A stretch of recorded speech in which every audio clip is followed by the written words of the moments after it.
Hello students, good morning. तो हम लोग कर रहे थे एल्डिहाइड कीटोन कार्बोक्सिलिक के लेक्चर्स, और आज उस सीक्वेंस में हम लोग देखेंगे reaction of carboxylic acid and their derivatives. Single lecture में सारे रिएक्शन मैं करा दूंगा। इंपॉर्टेंट रिएक्शन प्लीज इतना ही नहीं है, बहुत ज्यादा रिएक्शन है, वो सब करा दूंगा मैं, लेकिन इंपॉर्टेंट जो है वो है हेल्बोल और Zelinsky reaction, Scott and Baumann reaction, Claisen condensation, साथ साथ में हीटिंग ऑफ डाइकार्बोक्सिलिक एसिड। ठीक है, हीटिंग इफेक्ट बहुत इंपॉर्टेंट है, खासकर जेई मेंस और एडवांस के वजह से। तो उसमें आप क्वेश्चन देखेंगे बीटा कीटो एसिड की हीटिंग, डाइकार्बोक्सिलिक की हीटिंग, हाइड्रोक्सी एसिड की हीटिंग। तो सिंगल लेक्चर में साथ साथ फिशर एस्टरिफिकेशन है और तमाम और रिएक्शन है। ये तो इंपॉर्टेंट वाले हैं, लेकिन चूंकि ठीक है सारे रिएक्शन हम सिंगल लेक्चर में करेंगे, इसके अलावा कुछ ज्यादा आपको पढ़ने की जरूरत नहीं पड़ेगी। ये मैं कोशिश करूंगा कि मैक्सिमम इंफॉर्मेशन इसमें इंक्लूड हो। चलिए शुरू करते हैं, क्योंकि रिएक्शन ज्यादा है। कुछ टर्म मैंने लिख रखे हैं ताकि समय बचे और उसको हम लोग थोड़ा क्वेश्चन में, ठीक है, डिस्कशन में लगा सके। पहला है हाइड्रोलिसिस ऑफ साइनाइड्स एंड आइसोसाइनाइड्स। एकदम पहले मैंने फोकस किया है एनसीईआरटी पे, भाई बोर्ड सबसे पहले है, उसके बाद ही मेंस वगैरह आता है। तो साइनाइड्स ऑन हाइड्रोलिसिस, नोट कर ले इसको। Cyanides on hydrolysis, complete hydrolysis produce carboxylic acid, while their partial hydrolysis produce amide। Cyanide के कंप्लीट हाइड्रोलिसिस से बनता है क्या? कार्बोक्सिलिक। पार्शियल हाइड्रोलिसिस से बनता है एमाइड। दोनों ही रिएक्शन एनसीईआरटी मेंशन है, आप एक साइड डिस्कशन में देखेंगे भी। वाइल आइसोसाइनाइड का अगर आप हाइड्रोलिसिस कराते हैं आरएनसी का, तो क्या बनता है? प्राइमरी इमाइन बनेगा, साथ साथ में फॉर्मिक एसिड बनेगा। तो जरा देख लेते हैं रिएक्शन क्या है। साइनाइड्स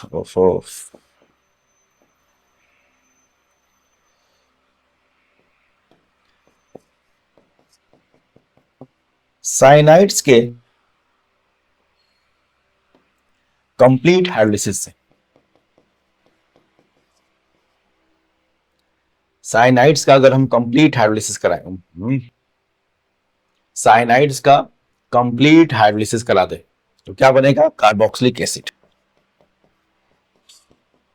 साइनाइड्स के कंप्लीट हाइड्रोलिसिस से, पार्शियल वर्ड प्लीज मेंशन रहेगा तब करेंगे, अदरवाइज नहीं।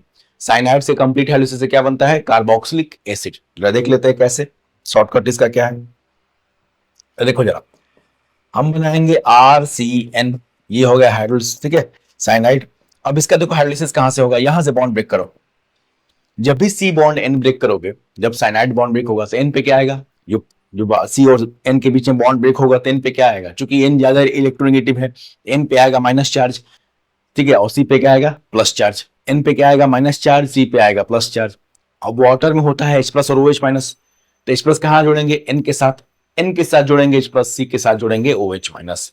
तो तीन बार यही काम करेंगे भाई, तीन बॉन्ड है, HOH HOH HOH। आप जरा देख लो, ये है कंप्लीट हाइड्रोलिसिस। मैं लिख दे रहा हूं यहाँ पे, this is complete hydrolysis of cyanide.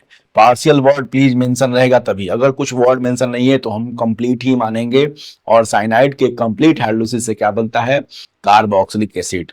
ठीक है, पार्शियल जब तक नहीं लिखा रहा होगा हम कंप्लीट ही मानेंगे, लिखना पड़ेगा उनको, आपको घबराने की जरूरत नहीं है। अब देखो इससे क्या हुआ, कार्बन पे, इस कार्बन पे क्या हो? तीन OH लग गया। अब तो जरा देखो इसके बाद क्या बना, कार्बन पे, इस कार्बन पे तीन OH लग गया। अब हम जानते हैं दो OH है तो उसमें से H2O निकाल दीजिए। जेम डायोल यूजुअली अनस्टेबल होते हैं, कहां कहां स्टेबल होते हैं मैं पढ़ा चुका हूं मैं।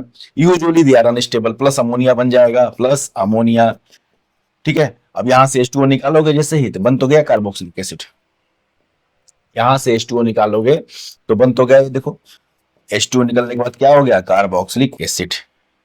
This is complete hydrolysis of cyanide. This is complete hydrolysis of cyanide. Mechanism बहुत जरूरत नहीं है, ठीक है, शॉर्टकट ही मैंने लिखा है। अब यहीं पे लेकिन क्वेश्चन में दे दे, वहां लिखा रहे एरो पे, प्लीज लिखा रहेगा, घबराना मत। एनसीईआरटी में भी वो मेंशन इसलिए मैंने कहा उसको इंक्लूड करना है।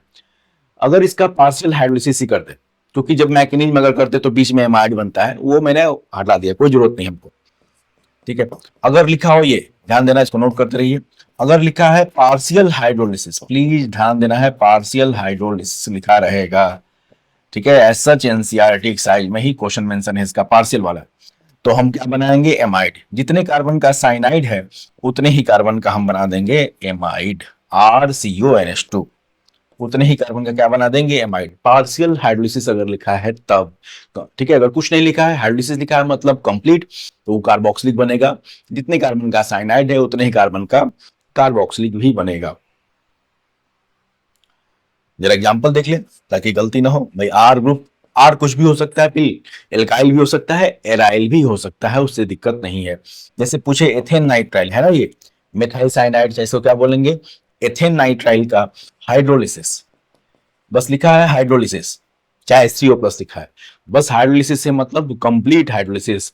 और इस केस में क्या बनाएंगे भाई, सिंपल, बहुत सिंपल ट्रिक है, जितने कार्बन का साइनाइड है, जितने कार्बन का साइनाइड है उतने ही कार्बन का कार्बोक्सिलिक एसिड बन जाएगा। तो ये हो गया एथेनोइक एसिड। तो ये तो हो गया किसका हाइड्रोलिसिस, साइनाइड की बात कर लिया हमने। आइसोसाइनाइड का देख लेते हैं। अगर यहीं पे आइसोसाइनाइड हो, आइसोसाइनाइड क्या होता है, NC, यही तो होता है। साइनाइड और आइसोसाइनाइड आपस में क्या है, साइनाइड और आइसोसाइनाइड आपस में क्या है, फंक्शनल आइसोमर। आइसोसाइनाइड का ये स्ट्रक्चर है। तो ये वाला कार्बन, ये वाला जो कार्बन है वो हमेशा क्या बनाएगा, फॉर्मिक एसिड। अब बाकी जो चीजें हैं उनका बन जाएगा प्राइमरी एमाइन। तो ये वाला जो कार्बन है, ये मैंने सर्किल कर दिया है, this will appear in formic acid. जो सर्किल कार्बन है वो फॉर्मिक एसिड बना लेगा, और जो बचा हुआ है वो क्या बना लेगा, प्राइमरी एमाइन। CH3NH2 कुछ भी हो सकता है, कुछ भी हो सकता है, RNC। In general isocyanide RNC है, तो एक प्रोडक्ट क्या बनेगा, ये कार्बन तो हमेशा कार्बोफॉर्मिक एसिड मेथनोइक एसिड में अपीयर होगा, और जो बचा है कार्बन चेन वो बना लेगा primary amine, primary amine.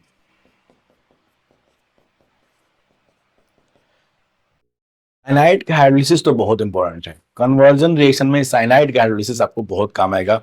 Board के तमाम क्वेश्चन में, खासकर कन्वर्जन वाले क्वेश्चन में, ये रिएक्शन सीक्वेंस मुझे लगता है आरसीएन का हाइड्रोलिसिस चाहे कंप्लीट हो चाहे पार्शियल हो, बहुत इंपॉर्टेंट है। ठीक है, अभी हम पढ़ लें, फिर एक्सरसाइज डिस्कशन जब होगा तब इसका इंपॉर्टेंस आपको दिखेगा। अब सीरियल से अगर आप पढ़ते हैं तो आपको क्वेश्चन इससे कई बार क्वेश्चन में इसका रेफरेंस मिलता है, कुछ रिएक्शन बहुत इंपॉर्टेंट होते हैं, मतलब उनका बराबर जिक्र रहता है क्वेश्चन में।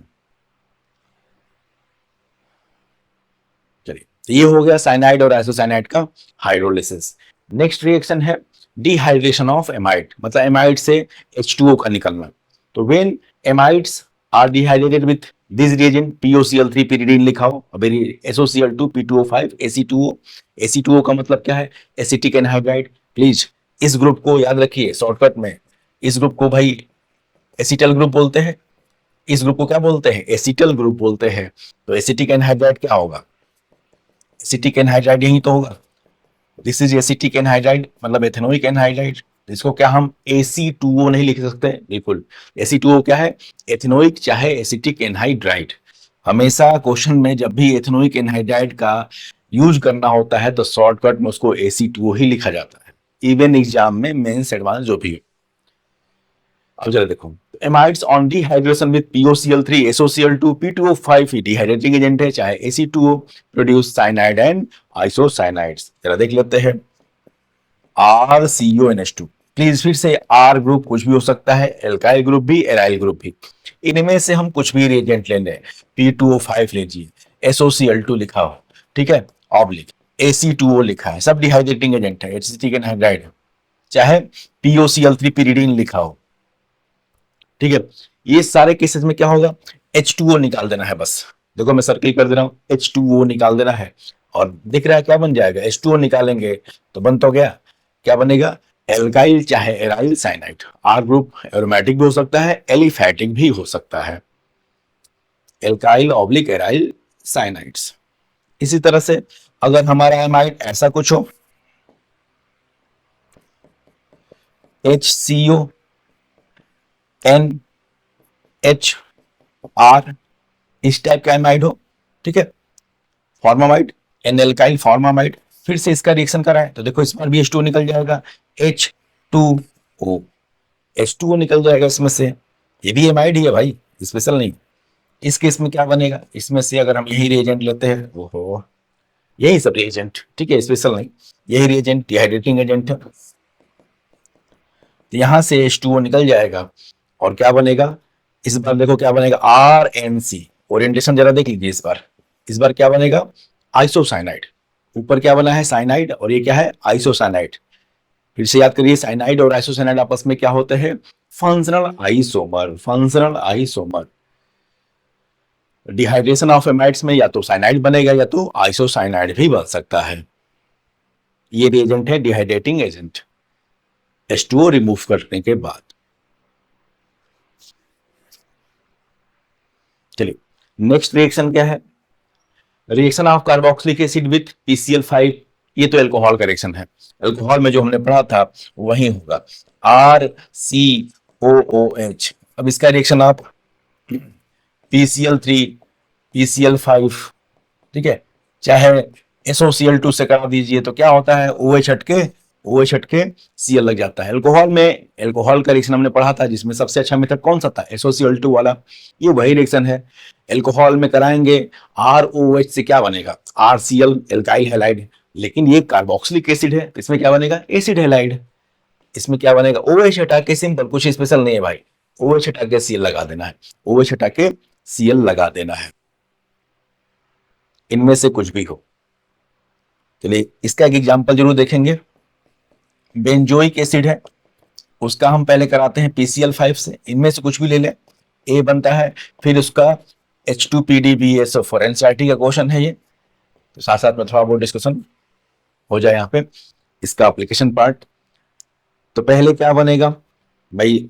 PCl5 तो यही रिएक्शन है, A क्या होगा इसका? Benzoyl chloride.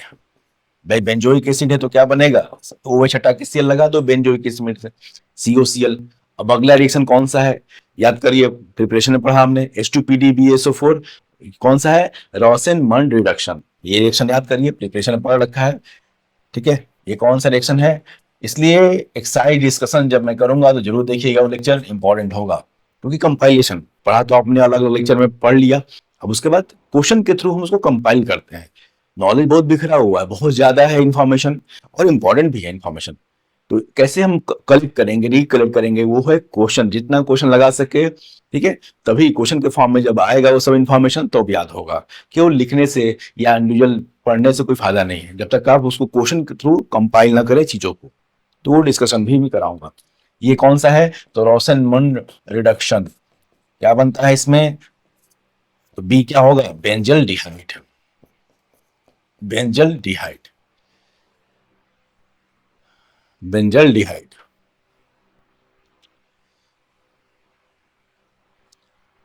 चलिए नेक्स्ट देखते हैं। नेक्स्ट है reaction of carboxylic acid with ammonia, reaction of carboxylic acid with ammonia. तो इस रिएक्शन में क्या बनता है? एमाइड। तो जब कार्बोक्सिलिक एसिड का, किसी भी कार्बोक्सिलिक एसिड का, एलिफैटिक एरोमेटिक जो भी हो, अमोनिया से रिएक्शन कराएंगे तो पहले तो अमोनियम सॉल्ट बनेगा। भाई एसिड है, अमोनिया बेस है, तो पहले तो एसिड बेस रिएक्शन होगा, और क्या बनेगा? अमोनियम सॉल्ट कार्बोक्सिलिक एसिड का बन जाएगा। पहले क्या बनेगा? अमोनियम सॉल्ट बन जाएगा। अब इस सॉल्ट की फर्दर हीटिंग करेंगे, इस सॉल्ट की फर्दर हीटिंग करेंगे, इस सॉल्ट की क्या करेंगे? फर्दर हीटिंग करेंगे। तो क्या H2O इसमें से निकल जाएगा, H2O निकल जाएगा, और क्या बनेगा? एमाइड। मतलब एंड प्रोडक्ट क्या है इसका? Amide, RCONH2। एंड प्रोडक्ट क्या है इसका? Amide, RCONH2।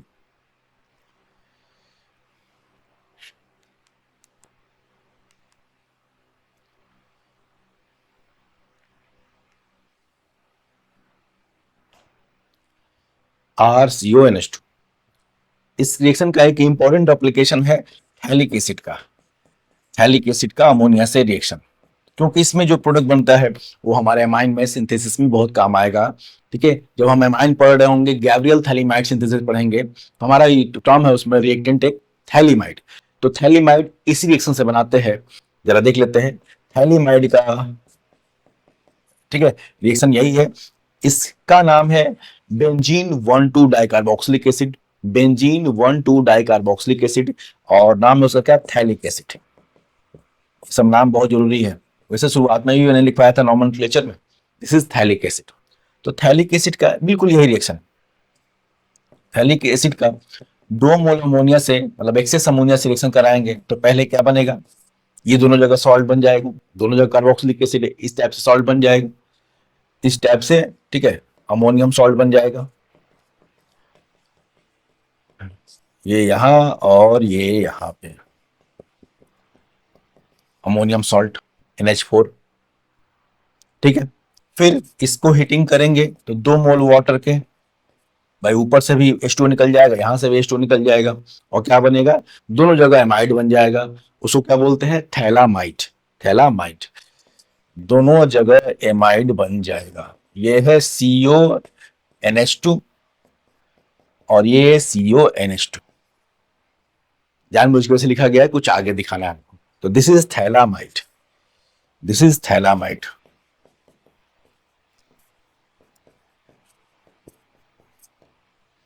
अब जरा देखो, ये तो बन गया दोनों जगह एमाइड, दो जगह कार्बोक्सिलिक ग्रुप थे, दोनों जगह एमाइड हो गया। अब थैलामाइड को भी अगर फर्दर हीटिंग कर दे, थैलामाइड को भी फर्दर क्या करे, इसका हीटिंग करा दे, इसमें से अमोनिया लिबरेट हो जाएगा, इसमें से अमोनिया लिबरेट हो जाएगा और साइक्लिक एमाइड बन जाएगा, दैट इज थैलीमाइड। ये प्रोडक्ट बहुत इंपॉर्टेंट है, खासकर जब हम अमाइन पढ़ रहे होंगे इसके थ्रू, ठीक है। इसी थैलीमाइड का रिएक्शन करेंगे हम, कौन सा, गैब्रियल थैलीमाइड सिंथेसिस, इसलिए प्रोडक्ट बहुत इंपॉर्टेंट है।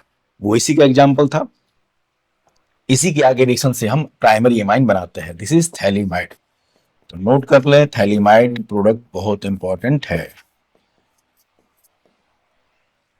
नीट में ये क्वेश्चन डायरेक्ट आया था, थैलीमाइड का मतलब कैसे थैलिक एसिड से बनाते हैं। This is phthalimide, this is and further phthalimide.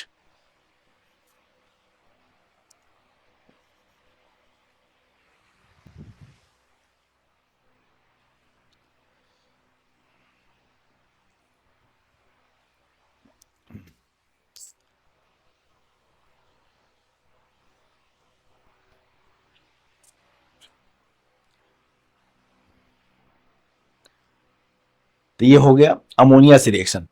Next क्या है, selective reduction bye B2H6। B2H6 क्या करता है, सेलेक्टिवली, मतलब और फंक्शनल ग्रुप प्रेजेंट है, मान लो कि ये NO2 है और भी फंक्शनल ग्रुप, तो उनको रिड्यूस नहीं करता है। B2H6 selectively reduces, B2H6 selectively reduces carboxylic acid into alcohol, मतलब कार्बोक्स और फंक्शनल ग्रुप को ये कुछ नहीं करेगा, कार्बोक्सिलिक एसिड का सेलेक्टिव रिडक्शन देगा। कार्बोक्सिलिक एसिड का सेलेक्टिव रिडक्शन किसमें देगा, अल्कोहल में। किसी और फंक्शनल ग्रुप के प्रेजेंस में ये कार्बोक्सिलिक एसिड को सेलेक्टिवली रिड्यूस करता है, किसमें, अल्कोहल में, B2H6।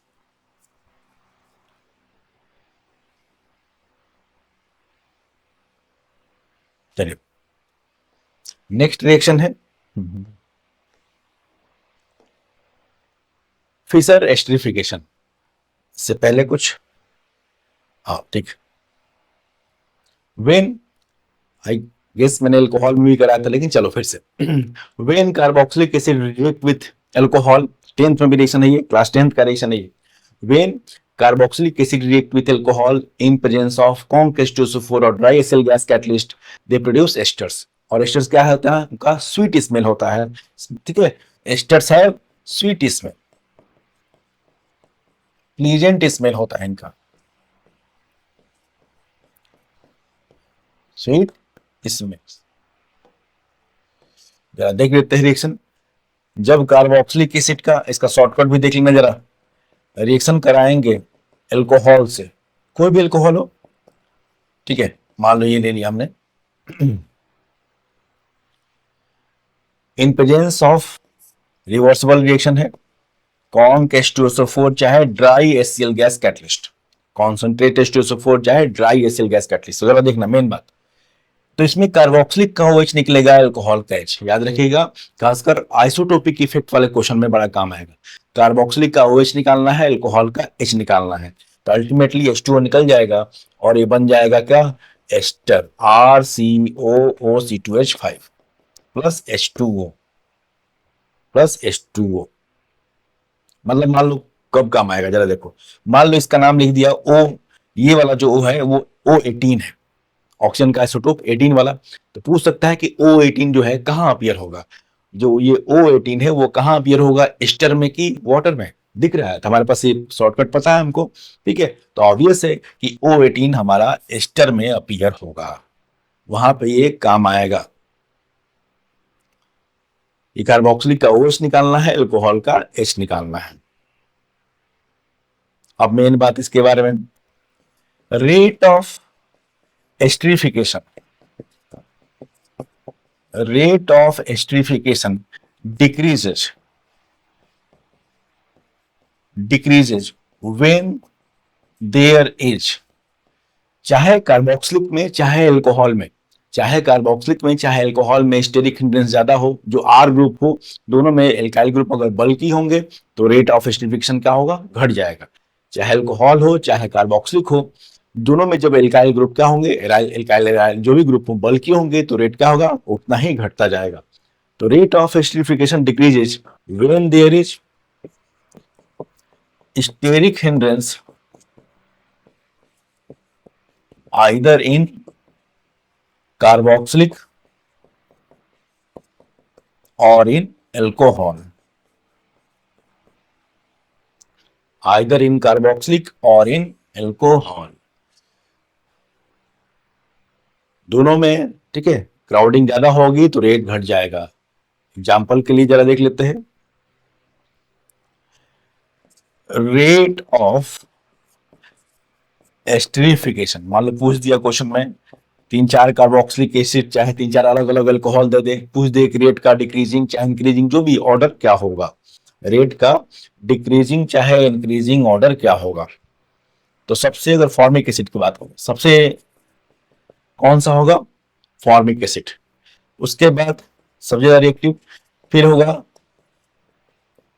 भाई सबसे कम स्टेरिक क्राउडिंग, भाई एच का कोई साइज, ठीक है, बहुत सबसे कम हिंड्रेंस है उसका, सबसे छोटा साइज है उसका। फिर एसिटिक एसिड, जितना बल्कि ग्रुप लगाते जाएंगे, फिर देखो ये वाला,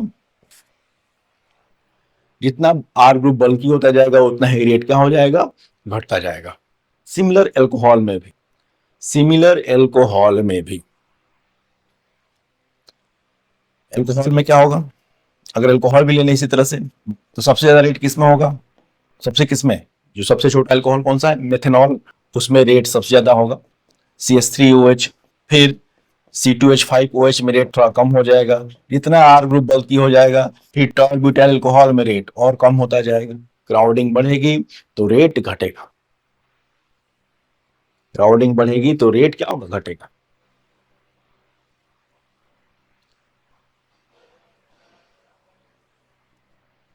जितना R ग्रुप बल्कि होगा, rate of esterification will decrease. अच्छा, यहाँ पे एक और इंपॉर्टेंट बात हमको यहाँ पे एक नोट कर लेना है, एमाइंस में तो नहीं, हैलाइड्स, ठीक है। एक बात ध्यान रखना कि भाई ठीक है, RCOH से PCl5 RCOCl बन जाता है, लेकिन एक बात याद रखना कि HCOCl जो होता है वो अनस्टेबल है। HCOCl अगर कहीं बन रहा है तो उसको बनाना नहीं है।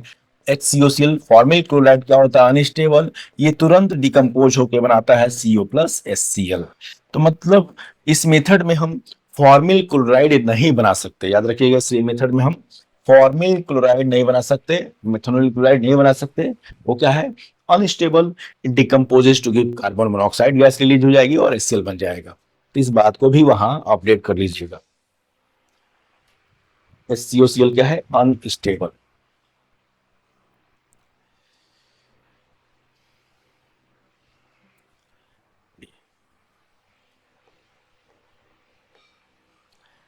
नेक्स्ट है डिहाइड्रेशन ऑफ कार्बोक्सिलिक एसिड। तो जब कार्बोक्सिलिक एसिड के, किसी कार्बोक्सिलिक एसिड के दो मॉलिक्यूल का, ये दो कार्बोक्सिलिक एसिड है, हीटिंग कराते हैं या तो P2O5 चाहे कॉन्ग H2SO4 की प्रेजेंस में, P2O5 चाहे कॉन्ग H2SO4 की प्रेजेंस में, तो क्या होगा, H2O निकल जाएगा, कहीं से OH एक जगह से H निकालो, तो ये है इंटरमोलिकुलर डिहाइड्रेशन हो जाएगा। Intermolecular dehydration of carboxylic acid, H2O हटा दीजिए, ये H2O यहां से हटा दीजिए, और क्या बनेगा इसमें, एसिड का एनहाइड्राइड। इस रिएक्शन में क्या बनता है, एसिड एनहाइड्राइड।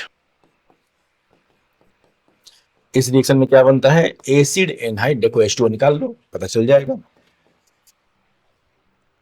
तो ये है डिहाइड्रेशन ऑफ कार्बोक्सिलिक एसिड। इस रिएक्शन में क्या बनता है, एसिड एनहाइड्राइड।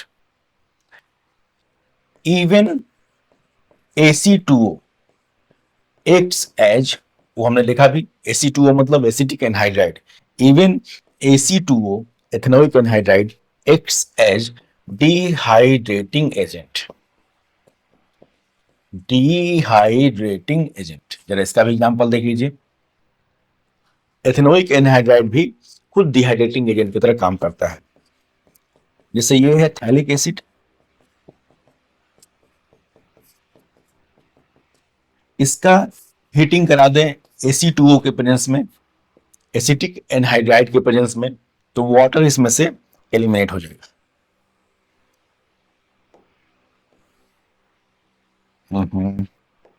चलिए Ac2O के प्रेजेंस में इसकी हीटिंग करा दें, ये है सॉरी थैलिक एसिड। और थैलिक एसिड का से क्या बन जाएगा जरा देखें, अभी लिखा भी तो थैलिक एसिड को। थैलिक एसिड का Ac2O से रिएक्शन कराएं तो डिहाइड्रेटिंग एजेंट है, ये भी वाटर इसमें से डालेगा और क्या बनेगा, थैलिक एनहाइड्राइड।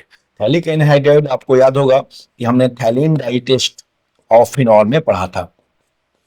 ये है थैलिक एनहाइड्राइड, नोट करिए नाम, नाम बहुत इंपॉर्टेंट है सब। This is phthalic anhydride, phthalic anhydride, याद करिए फिर से। इसी का रिएक्शन जब हम फिनॉल से कराते हैं कॉन्क H2SO4 के साथ, थैलिक एनहाइड्राइड का रिएक्शन फिनॉल में पढ़ा है हमने, नहीं तो देखिएगा लेक्चर। थैलिक एनहाइड्राइड का फिनॉल से कराते हैं तो क्या बनता है, फिनोफ्थलीन, जो कि एसिड बेस इंडिकेटर है। थैलिक एनहाइड्राइड का फिनॉल से रिएक्शन कराते हैं कॉन्क H2SO4 में तो क्या बनता है, phenolphthalein. This is phthalic anhydride.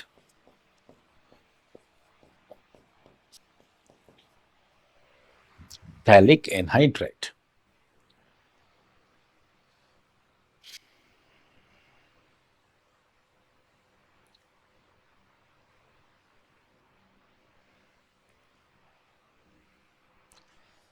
Next reaction क्या है, रिएक्शन विथ कीटीन। अब ये कीटीन क्या होते हैं, ये है CH2 double bond C double bond O, इनके साथ कार्बोक्सिलिक का रिएक्शन। देखो पहले देखो कीटीन बनता कैसे है। जैसे एसीटोन का रिएक्शन, एसीटोन को हाई टेम्परेचर पे हीट कर दे तो इसमें से मीथेन लिबरेट हो जाएगा और बन जाएगा कीटीन। दिस इज कीटीन, ठीक है। रिएक्शन ये नहीं है, रिएक्शन हमको इसका देखना है, कीटीन के रिएक्शन विद कार्बोक्सिलिक एसिड चाहे कोई भी न्यूक्लियोफाइल के साथ। इसी तरह से अगर हम एसिटिक एसिड का भी, एथेनोइक एसिड को भी AlPO4 कैटलिस्ट से के साथ हीटिंग करा दें तो ये भी बन जाएगा कीटीन प्लस H2O लिबरेट हो जाएगा। तो these are ketene, CH2 double bond C double bond O। अब जरा देखिए कीटीन का रिएक्शन हम अगर किसी कार्बोक्सिलिक एसिड से करा दें, इसका मैकेनिज्म थोड़ा देखना होगा ताकि समझ में आ जाए। कीटीन का रिएक्शन अगर हम किसी कार्बोक्सिलिक एसिड से कराते हैं तो एनहाइड्राइड्स बनते हैं। जरा देखिए कैसे, पहले क्या होगा, O अपना लोन पेयर देके इस कार्बन पे रिएक्शन करेगा। कौन सा रिएक्शन है, न्यूक्लियोफिलिक एडिशन होगा। पहले क्या होगा, O है न्यूक्लियोफाइल यहाँ पे, O का लोन पेयर, और कार्बन पे होगा न्यूक्लियोफिलिक एडिशन। इस स्टेप के बाद बनेगा CO माइनस, इसको हम लिखते हैं RC डबल बॉन्ड O पे आ जाएगा प्लस चार्ज और ये जुड़ा होगा CO minus double bond CH2। Check करिए यही बनेगा। पहले O अपना लोन पेयर देके कार्बन पे करेगा क्या, न्यूक्लियोफिलिक एडिशन। अब देखो, अब यहां फिर से बॉन्ड बन जाएगा और ये CH2 पे क्या आ जाएगा, माइनस चार्ज। ठीक है, मतलब एडिशन एलिमिनेशन जैसा ही कुछ, एलिमिनेट तो कुछ नहीं हो रहा है, लेकिन फिर से ये बॉन्ड इधर तो C पे, CH2 पे क्या आएगा, माइनस चार्ज। इस बगल वाला C पे क्या आएगा, प्लस। ये C पे प्लस और O पे माइनस मिलकर क्या बना लेंगे, ये C पे प्लस और O माइनस मिलकर बना लेंगे फिर से पाई बॉन्ड। तो इस स्टेप के बाद आपको दिखेगा RC डबल बॉन्ड O, देखते हैं कैसे भी एनहाइड्राइड ये बन जाएगा, double bond O CH2 minus. ठीक है, क्लिक करिए, ये CH2 माइनस। अब ये CH2 माइनस क्या करेगा, यहां से H प्लस निकाल लेगा, बन गया anhydride. CH2 minus will remove H plus और ये प्रिपेयर हो गया क्या, एनहाइड्राइड।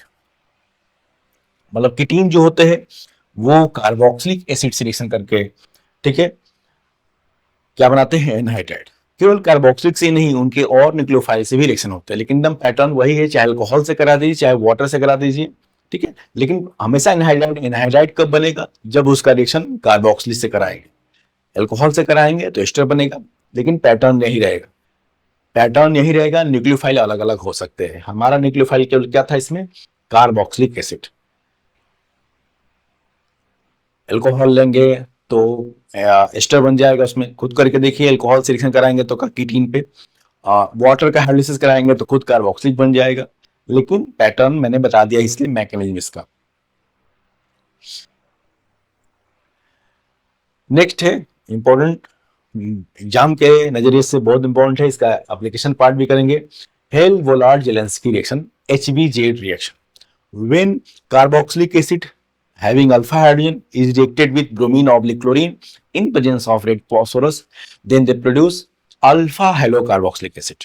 मतलब कार्बोक्सिलिक एसिड के अल्फा पोजीशन का हाइड्रोजन हटके Cl चाहे Br लग जाएगा। जरा देख लीजिए, जैसे एसिटिक एसिड है, अल्फा कार्बन कौन सा, कार्बोक्सिलिक के बगल वाला कार्बन अल्फा कार्बन, वहीं का हाइड्रोजन हटके Cl चाहे Br जो लेंगे वो लग जाएगा। मान लो हमने इसका रिएक्शन करा दिया Br2 red phosphorus, Br2 red phosphorus से।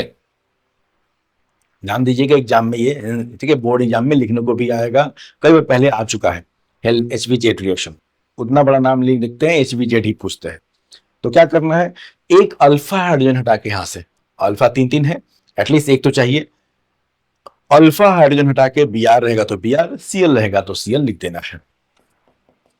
तो CH2Br COOH हो गया, हो गया ना, alpha bromo acetic acid, alpha bromo, please alpha beta तो कॉमन नोमेनक्लेचर है, ऐसे नाम क्या है इसका, 2 ब्रोमो एथेनोइक एसिड चाहे अल्फा ब्रोमो एसिटिक एसिड, इसलिए बोला है मैंने अल्फा हेलो एसिड, मतलब अल्फा पोजीशन पे कोई हेलोजन जुड़ा होगा Br चाहे Cl। तो ये हो गया अल्फा ब्रोमो, कॉमन नेम लिख रहा हूं मैं, प्लीज आईपीसी आप लिख लीजिएगा, एसिटिक एसिड। सिंथेटिकली कन्वर्जन में बड़ा काम आएगा, तो एक एग्जांपल जरूर इसका देखेंगे जो एग्जाम में ही पूछा गया था, HBZ रिएक्शन का, एग्जाम वाला ही क्वेश्चन यहाँ पे कर लेते हैं। वो था, जब PYQ करेंगे तो मिलेगा भी, convert acetic acid, convert acetic acid into malonic acid. नाम लिखवा चुका हूं मैं, मेलोनिक क्या है, डाई कार्बोक्सिलिक एसिड है। इनिशियल लेक्चर जरूर देखिए, सीक्वेंस में देखेंगे, सब कुछ करा गया है। शुरुआत में ही मैंने सारे नाम कार्बोक्सिलिक एसिड के जो भी इंपॉर्टेंट कॉमन नेम से वो लिखवा देता। तो मेलोनिक एसिड क्या होता है, प्रोपेन 1,3 डाइओइक एसिड को बोलते हैं malonic acid, propane 1,3 dioic acid को। लेकिन देखो एग्जाम में क्या पूछा गया है, मेलोनिक, क्योंकि प्रोपेन 1,3 डाइओइक कोई पहचान सकता है, मेलोनिक तो याद करना पड़ेगा, इसलिए नाम कन्वर्जन के लिए बहुत इंपॉर्टेंट है, आपको रटना ही पड़ेगा।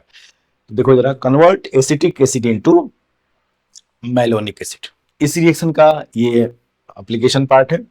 तो पहले हमने एसिटिक एसिड का यही करा दिया, HBZ reaction, Cl2 in presence of red phosphorus या Br2 in presence of red phosphorus, तो क्या बनेगा, CH2Cl COOH, alpha carbon, alpha का हाइड्रोजन हटा के हमने Cl लगा दिया। फिर इसका रिएक्शन कराएंगे KCN से, तो ये कौन सा रिएक्शन हो गया, SN2 रिएक्शन, Cl हटके Cn लग जाएगा, Cl हटके Cn लग जाएगा, CH2CnCOOH। अब इसका जब हाइड्रोलिसिस करा देंगे, तो अभी हमने शुरुआत में ही पढ़ा, साइनाइड के कंप्लीट हाइड्रोलिसिस से क्या बनता है, कार्बोक्सिलिक एसिड, हो तो गया, आ गया, देखो ये आ गया malonic acid, propane 1,3 dioic acid.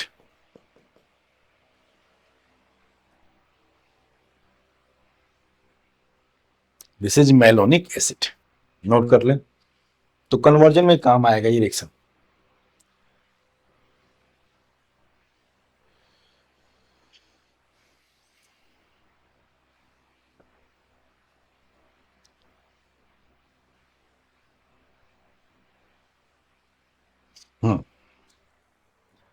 Next क्या है, स्कॉट एंड बॉर्मन रिएक्शन।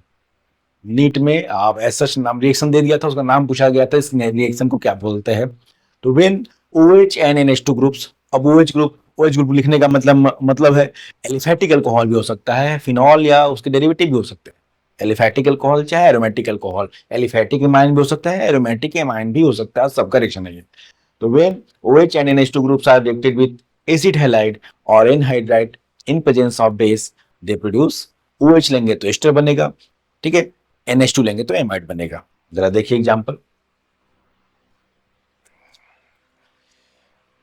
जैसे हमने लिया फिनॉल और फिनॉल का रिएक्शन करा दिया बेंजोइल क्लोराइड से। एसिड के डेरिवेटिव का रिएक्शन क्या होता है, हमने पढ़ा addition elimination, addition followed by elimination.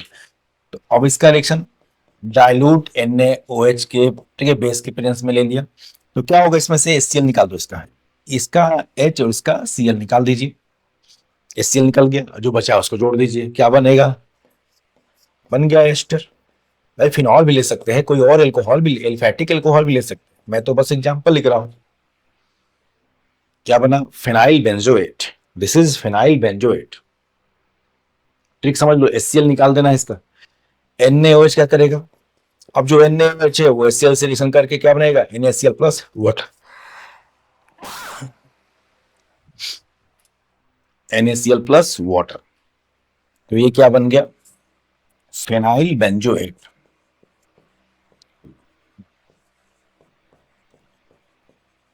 Phenyl benzoate.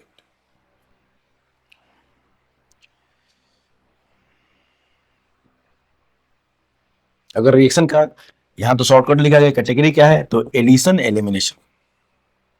Grignard में हमने बहुत अच्छे से जिक्र किया था कि एसिड के डेरिवेटिव का मेन रिएक्शन क्या होता है, एडिशन एलिमिनेशन, ठीक है, nucleophilic substitution by addition elimination. और उसका शॉर्टकट क्या था, एसिड जो न्यूक्लियोफाइल है उसका H निकाल देना है और एसिड डेरिवेटिव है उसका लिविंग ग्रुप निकाल देना है। इसी तरह से अगर हम एमाइड लेंगे, एमाइन लेंगे, सॉरी, एमाइन हमने ले लिया और एमाइन का रिएक्शन करा दिया इसके साथ, फिर से वही बेंजोइल क्लोराइड से करा दिया, HCl निकाल दो, इस बार दिख रहा है क्या बनेगा, एमाइड बन जाएगा, डाइल्यूट NaOH, वही रिएक्शन है SnAe, इसका Cl, इसका H, न्यूक्लियोफाइल का H और उसका लिविंग ग्रुप निकाल दीजिए। यहाँ एसिड हैलाइड भी ले सकते हैं, एसिड का एनहाइड्राइड भी ले सकते हैं, लेकिन हैलाइड ज्यादा रिएक्टिव होते हैं, अभी हम पढ़ेंगे भी। Acid halides are more reactive than anhydride. देखो HCl निकाल के जो बचा उसको जोड़ दो, N phenyl benzamide, N phenyl benzamide plus बनेगा वही जो HCl निकलेगा। HCl क्या होगा, बेस क्यों लिया, जो HCl निकला उसको न्यूट्रलाइज करने के लिए आपने बेस ले लिया।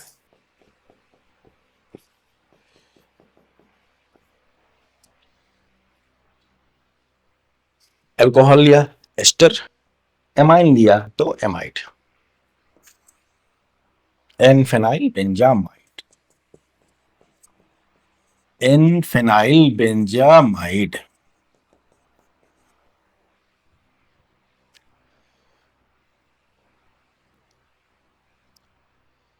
N phenyl benzamide.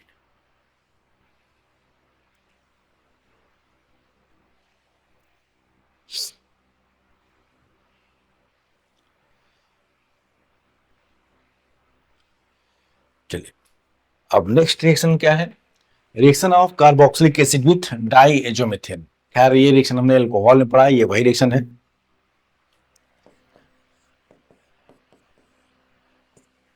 जरा देख लो इसको, RCOOH, इसका रिएक्शन डाइएजोमेथेन से कराएंगे। तो पहले क्या होगा, CH2 माइनस, एकदम एल्कोहल का रिएक्शन है ये, एल्कोहल फिनॉल में हमने ईथर बनता है, जिस तरह एल्कोहल में मैंने कराया फिनॉल का, ठीक है, फिनॉल के साथ रिएक्शन कराएंगे, किसी भी एल्कोहल के साथ इसका रिएक्शन कराएंगे तो ईथर बनता है, इसी में क्या बन जाएगा, एस्टर बनेगा। रिएक्शन सेम पैटर्न पे होगा, अगर आपने एल्कोहल के साथ इसका रिएक्शन देखा है तो नया नहीं लगेगा, ठीक है, तो लिख लो जरा। तो यहाँ पे ये आज पहले बनेगा R acid base CH2 minus will remove H plus, CH2 minus will remove H plus और ये बनेगा CH3 और N2। ओहो sorry, RCO minus plus CH3N2। देखो जरा CH3N2। अब चूंकि N2 बहुत अच्छा लिविंग ग्रुप है, अब यहां हो जाएगा क्या, SN2 रिएक्शन, यहां से N2 निकाल दो। N2 भाई गैस के फॉर्म में लिबरेट होगा। N2 लिविंग ग्रुप क्यों अच्छा है, गैस के फॉर्म में लिबरेट होगा, हटता जाएगा तो रिएक्शन फॉरवर्ड में ड्राइव होगा एज पर ली चेटेलियर प्रिंसिपल। बन गया, क्या बना इसमें, एस्टर। इस रिएक्शन में क्या बनता है, एस्टर।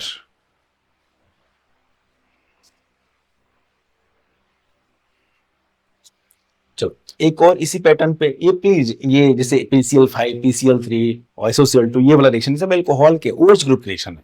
मेनली एल्कोहल में भी OH ग्रुप है, कार्बोक्सिलिक में भी OH ग्रुप है, तो OH ग्रुप के रिएक्शन है।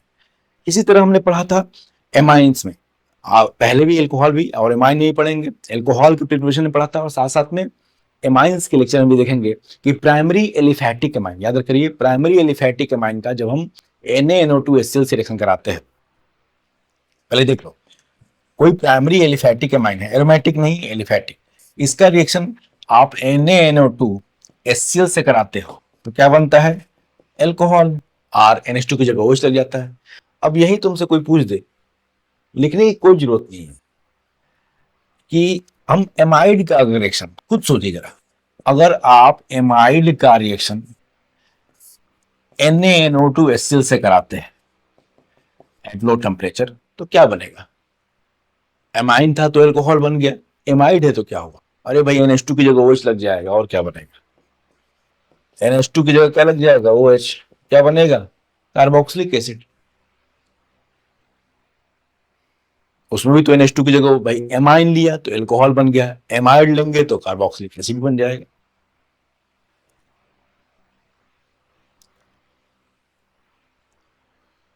NH2 की जगह OH। नेक्स्ट है क्लेजन, सबसे इंपॉर्टेंट तो यही है भाई, चलो इसको हम लोग स्टार मार्क कर देते हैं क्योंकि ये तो बहुत इंपॉर्टेंट है।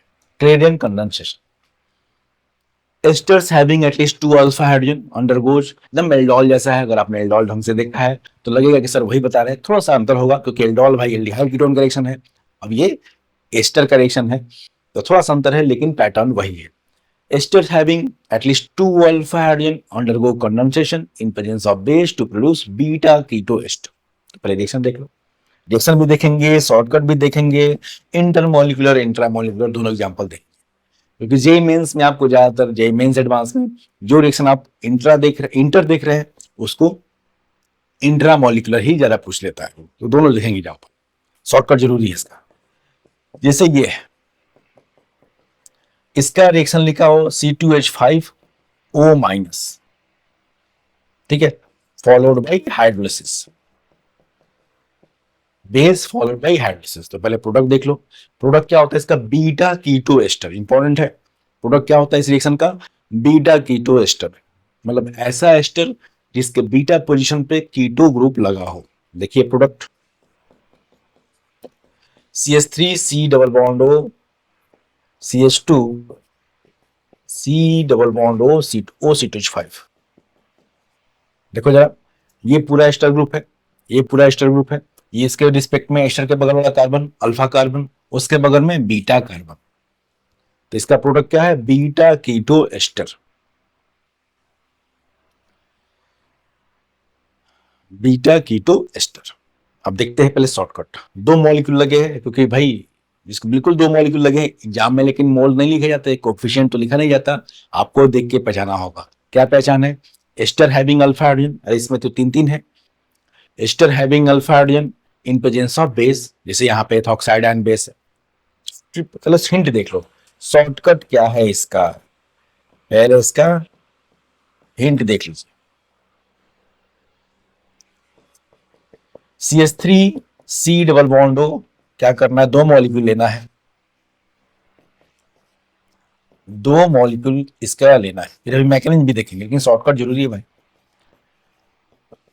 पहचान क्या रिएक्शन का, एक एस्टर है ठीक है, पहले इक्वेशन पहचानेंगे तभी तो भाई क्लिक करेंगे, क्योंकि एस्टर का और भी रिएक्शन है, कुछ भी नहीं कर सकते कि आपको पहले पहचानना होगा कि हाँ भाई ये इक्वेशन कंडेंसेशन है। क्या चाहिए? Ester having alpha hydrogen, at least 2 alpha hydrogen, यहाँ तो 3 है कि नहीं? अरे भाई ये 3 alpha carbon. Heated in presence of base, ठीक है, reacted in presence of base, तो ये क्या रिएक्शन है? Claisen condensation. ट्रिक क्या है इसका? 2 मॉलिक्यूल लीजिए, उसी एस्टर के 2 मॉलिक्यूल लीजिए और उसमें से C2H5OH एल्कोहल को अलग कर दीजिए। OC2H5 एक जगह से H अलग कर दिया हमने, बाकी जो बचा है जोड़ दो। इसमें से हमने C2H5OH अलग कर दिया, अब जो बचा है उसको जोड़ दिया, बन गया, देख लो, बन गया बीटा कीटो एस्टर। इसका आईपीएसी नेम खुद लिख लेना भाई, इतना तो लिख ही सकते हैं आप। इसका आपको क्या लिखना है? आईपीएसी नेम इस कंपाउंड का। बीटा कीटो एस्टर की जगह नाम नहीं होता, वो तो क्लास ऑफ कंपाउंड है भाई। बीटा कीटो एस्टर क्या होता है? वो क्लास ऑफ कंपाउंड है, इस कंपाउंड का नाम कुछ होगा, स्पेसिफिक इस कंपाउंड का कुछ नाम होगा, वो मैं तो नहीं लिखूंगा, खुद सोच करिए, आईपीएसी बहुत बड़ा है। अब तो ये तो हो गया शॉर्टकट की बात, लेकिन इंपॉर्टेंट इसका मैकेनिज्म भी है, आरडीएस भी इंपॉर्टेंट है। कौन सा स्टेप आरडीएस होता है, तो ये थोड़ा देखना है, ये तो हिंट है, क्योंकि रिएक्शन बहुत इंपॉर्टेंट है। ठीक है, 2 अलग अलग एस्टर भी हो सकते हैं, 2 सेम हो सकते हैं। जब सेम होगा दोनों, जैसे एकदम same to same aldol, same to same aldol की बात कर रहे हैं, यहाँ दोनों मॉलिक्यूल सेम है, इसको बोलते हैं सेल्फ कंडेंसेशन। अलग अलग भी हो सकते हैं, उनको बोलते हैं क्रॉस कंडेंसेशन, वो भी एग्जांपल दिखा दूंगा मैं। ठीक है, अब जरा देखो, पहले इसका देखेंगे हम मैकेनिज्म।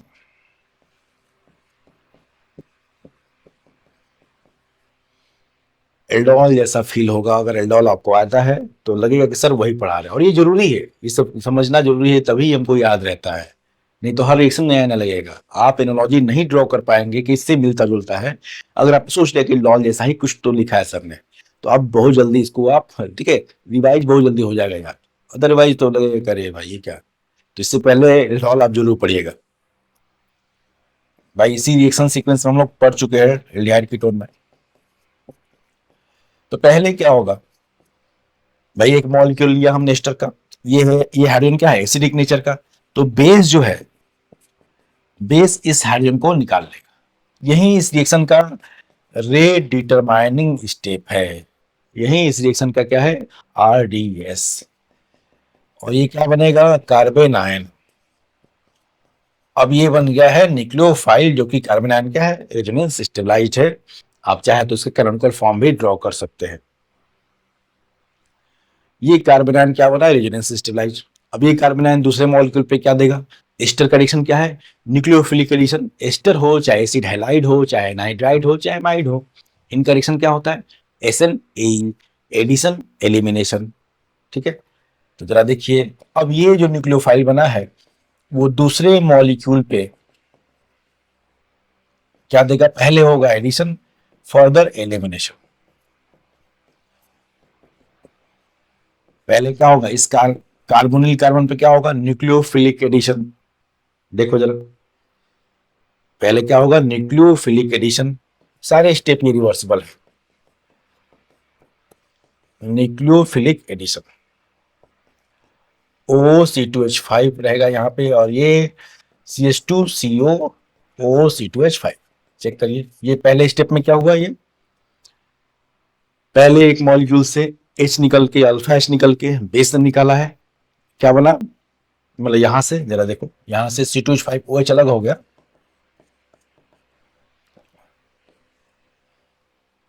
पहले कार्बन आयन बना, उस कार्बन आयन का दूसरे मॉलिक्यूल पे क्या हुआ है? Nucleophilic addition.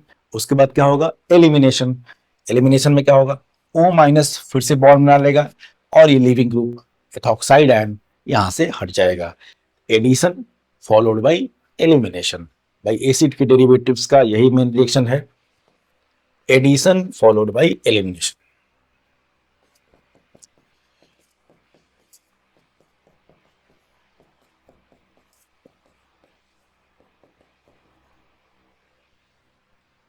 देखिए, आप जरा देखना, इसको अभी मैं ऐसे बनाता हूं, लेकिन इस रिएक्शन में सारे स्टेप रिवर्सिबल है, ठीक है। तो इस रिएक्शन का जो ड्राइविंग फोर्स है वो क्या है? क्योंकि भाई ये कार्बन का एच उतना एसिडिक है नहीं, तो बिल्कुल ठीक है, एसिड बेस रिएक्शन ये बहुत कम होगा, कमजोर एसिड है, कार्बन से जुड़ा हुआ हाइड्रोजन बहुत ज्यादा एसिडिक नहीं होता है। वो तो भाई इसलिए निकल जा रहा है हाइड्रोजन क्योंकि कार्बन आयन जो है थोड़ा रेजोनेंस स्टेबलाइज्ड है सी डबल बॉन्ड O के साथ। फिर भी रिएक्शन, ठीक है, फिर इस रिएक्शन में प्रोडक्ट अच्छा खासा बनता है। उसका रीजन क्या है? ये सारे स्टेप रिवर्सिबल है, लेकिन मेन स्टेप है ये जो H है। अब जरा देखो, जैसे ही ये प्रोडक्ट बनेगा ये वाला हाइड्रोजन क्या है, और ज्यादा एसिडिक हो जाएगा, क्योंकि इसको निकालेंगे, जब H को निकालेंगे तो कार्बन आयन जो बनेगा यहाँ पे C माइनस बनेगा, वो दोनों साइड से रेजोनेंस में होगा। अब क्या करेगा? अब चूंकि ये बीच वाला हाइड्रोजन जिसको मैंने मार्क किया है वो और ज्यादा एसिडिक हो गया है, तो C2H5O माइनस बेस जो है इसको H को निकाल लेगा। अब ये देखो, ये रिएक्शन ऑलमोस्ट वन डायरेक्शनल है अभी जो लिखा गया है। क्यों? अब बनेगा जो कार्बन आयन, ये जो कार्बन आयन बनेगा क्या है भाई? ये रेजोनेंस स्टेबलाइज्ड है, और इसी कार्बन आयन का फॉर्मेशन, लास्ट में जो कार्बन आयन बन रहा है इसका फॉर्मेशन रिएक्शन को फॉरवर्ड ड्राइव कराता है। इसका फॉर्मेशन जो रेजोनेंस स्टेबलाइज्ड कार्बन आयन बन रहा है, इसका फॉर्मेशन रिएक्शन को फॉरवर्ड ड्राइव कराता है, ठीक है, मतलब प्रोडक्ट का अमाउंट बढ़ाने में हेल्प करता है। बाद में जब इसका हाइड्रोलिसिस करेंगे, बाद में जब इसका हाइड्रोलिसिस, इस सॉल्ट का हाइड्रोलिसिस करेंगे तो बन जाएगा बीटा कीटो एस्टर। खैर हमने शॉर्टकट तो देख लिया है, कोई बात नहीं।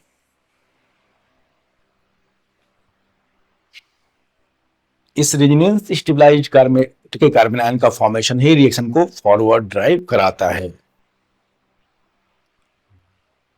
इसलिए बोला था मैंने दो अल्फा हाइड्रोजन चाहिए, एक वहां निकलने के लिए शुरुआत में और एक लास्ट में।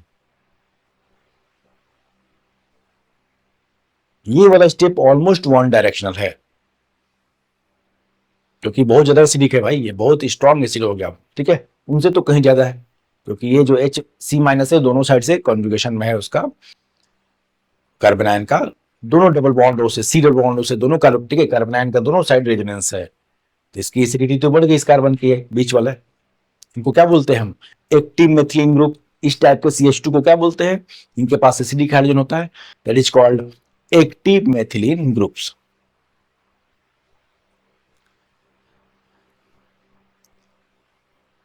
अब जरा देखो, थोड़ा ये हमने लिखा सेल्फ कंडेंसेशन, अब हम लिखते हैं cross Claisen. Cross Claisen,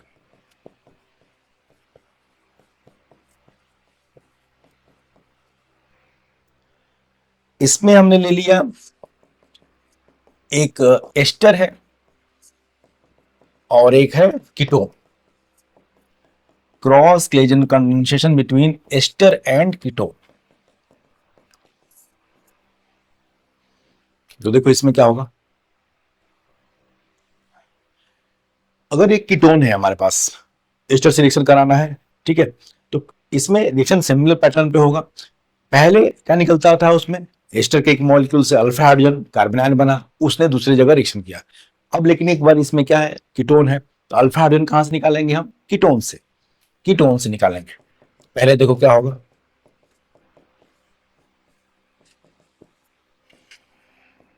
C2H5O minus will remove H, यही RDS हो गया।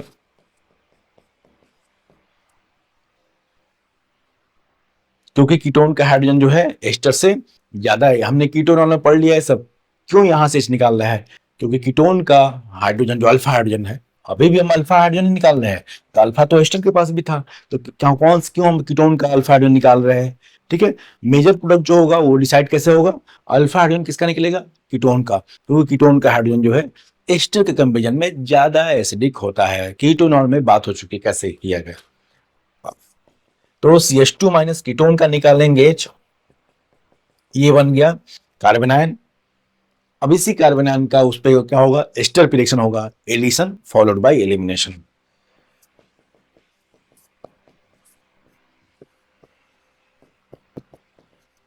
ये जो कार्बन आयन बना है इसका एस्टर पे क्या होगा, एडिशन एलिमिनेशन। भाई पहले यहां ऐड होगा, फिर ये बॉन्ड वापस बनेगा और C2H5 लिविंग ग्रुप निकल जाएगा।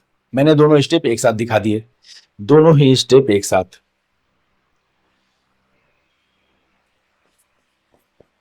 तो CH3 C double bond O CH2, मतलब इसमें से C2H5 O माइनस अलग हो गया, CO CH3, ये हो गया अगर कीटोन और एस्टर का क्लीजन कराएं तब। कीटोन से H निकलेगा, उससे बनेगा कार्बन आयन और फिर उसका एस्टर पे क्या होगा, addition elimination reaction, addition elimination reaction. अब मैंने कहा था कि भाई आप, मैंने जो रिएक्शन दिखाया है वो इंटरमोलिकुलर है ज्यादा रहता, लेकिन एग्जाम में क्या पूछ देता है, इंट्रामोलिकुलर। सॉरी, एग्जाम में क्या पूछता है ज्यादातर, इंट्रामोलिकुलर। हमने क्या भाई, क्लीजन के लिए क्या चाहिए, एस्टर के दो मॉलिक्यूल है बेस के प्रेजेंस में, दो अलग अलग मॉलिक्यूल में एस्टर ग्रुप है और उनका बेस के प्रेजेंस में रिएक्शन कराएं तो बीटा कीटो एस्टर बनता है। ठीक है, ऐसा भी तो हो सकता है कि दो एस्टर फंक्शनल ग्रुप, दो एस्टर के फंक्शनल ग्रुप एक ही मॉलिक्यूल में प्रेजेंट हो, जैसे एल्डिहाइड एल्डोल में करा था हमने, दम एल्डोल जैसा ही भाई, दो एस्टर फंक्शनल ग्रुप अगर एक ही मॉलिक्यूल में प्रेजेंट हो फिर उनका बेस के प्रेजेंस में रिएक्शन कराया तो यही रिएक्शन, कुछ स्पेशल नहीं, शॉर्टकट भी वही होगा, यही रिएक्शन इंट्रामोलिकुलर हो जाएगा। और उसको कुछ नाम देते हैं, तो जरा देख लेते हैं। उसको बोलते हैं हम डिकमैन कंडेंसेशन, स्पेशल नहीं, intramolecular Claisen condensation is called Dieckmann condensation, मतलब इसका है इंट्रामोलिकुलर क्लीजन कंडेंसेशन। अभी तक आपको एग्जांपल दिखाए गए इंटरमोलिकुलर रिएक्शन के, अब देख लेते हैं इंट्रामोलिकुलर क्लीजन कंडेंसेशन।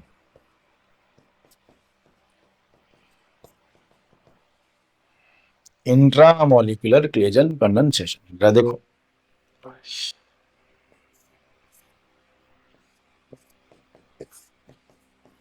मान लो ऐसे है OC2H5, बिल्कुल दो एस्टर फंक्शनल ग्रुप एक ही मॉलिक्यूल में है, C2H5O माइनस, हाइड्रोलिसिस लिखा है। हमको मैकेनिज्म नहीं जानना है क्योंकि हम ट्रिक जान चुके हैं इसका। तो क्या करते हैं भाई, क्या ट्रिक है इसका, एक जगह से हम OC2H5 निकालेंगे और दूसरे जगह से अल्फा हाइड्रोजन, ये तो है एक जगह से ट्रिक, प्लीज मैकेनिज्म हो गया। एक जगह से OC2H5 निकालेंगे, दूसरी जगह से हाइड्रोजन निकालेंगे यहाँ से, चलो यहाँ में, और दोनों को, अब इन दोनों क्या हो जाएगा, यहाँ पे लिंकेज बन जाएगा, इसी डबल बॉन्ड को यहाँ लिंक कर देंगे। अब जरा देखो नंबरिंग कर दो, अब ये पूरा ग्रुप, ये CO C2H5, जरा देखो C2H5 जो निकाला है, इथेनॉल अलग कर दो।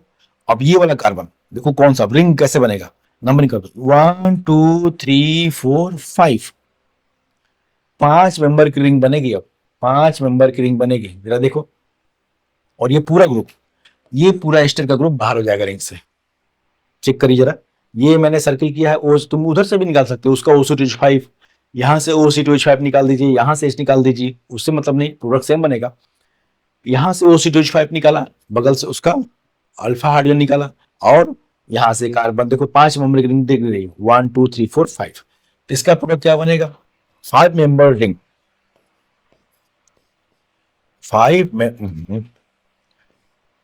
मेंबर रिंग, ये है कार्बन नंबर 1, और साथ साथ में कार्बन नंबर 1 पे क्या होगा, कीटो ग्रुप, और यहाँ CO, मैं नंबरिंग करके दिखा दे रहा हूँ, प्लीज ये नंबरिंग IPC नॉमेनक्लेचर के लिए नहीं, हमको देखना था कि रिंग में कौन कौन आएंगे। देखो जरा, कार्बन नंबर 1 रिंग का पार्ट होगा, 1 और 5 ये आपस में जुड़ जाएंगे, कार्बन नंबर 1 हमारा ये 1 2 3 4 और 5, 5 जरा देखो, 5 पे ये पूरा ग्रुप, ये पूरा एस्टर ग्रुप बाहर निकला रहेगा, चेक करिए है कि नहीं, ये बीटा कीटो एस्टर, भाई ये अल्फा कार्बन, ये बीटा कार्बन,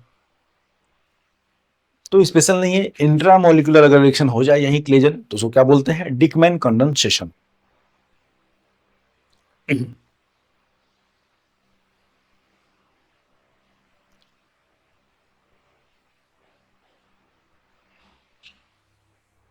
चलिए नेक्स्ट देख लेते हैं, heating effect of carboxylic acid, most important है, खासकर मैं बता रहा हूं मैं आपको जो है, ठीक है, ये रिएक्शन बहुत काम का है, बीटा कीटो एसिड की हीटिंग।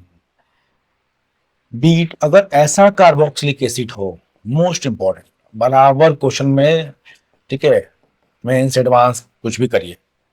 ऐसा कार्बोक्सिलिक एसिड जिसके बीटा पोजीशन पे क्या लगा हो, कीटो ग्रुप, मार्क करो इसको, देखो है कि नहीं, अल्फा कार्बन और ये हो गया बीटा कार्बन। चेक करिए, ऐसा कार्बोक्सिलिक एसिड जिसके बीटा पोजीशन पे क्या लगा हो, कीटो ग्रुप लगा हो, केवल उसको हीटिंग करेंगे तो ये पूरा CO2, ये पूरा CO2, ये पूरा CO2 एलिमिनेट हो जाएगा। बीटा कीटो एसिड, ऐसा कार्बोक्सिलिक एसिड जिसके बीटा पोजीशन पे क्या लगा हो, कीटो ग्रुप, ये हीटिंग करने पे CO2 लिबरेट हो जाएगा, CO2 हट जाएगा और क्या बन जाएगा, एसीटोन। इस केस में भाई CO2 हटा दीजिए, जो बचा उसको जोड़ दीजिए। इंपॉर्टेंट है बीटा कीटो एसिड की हीटिंग।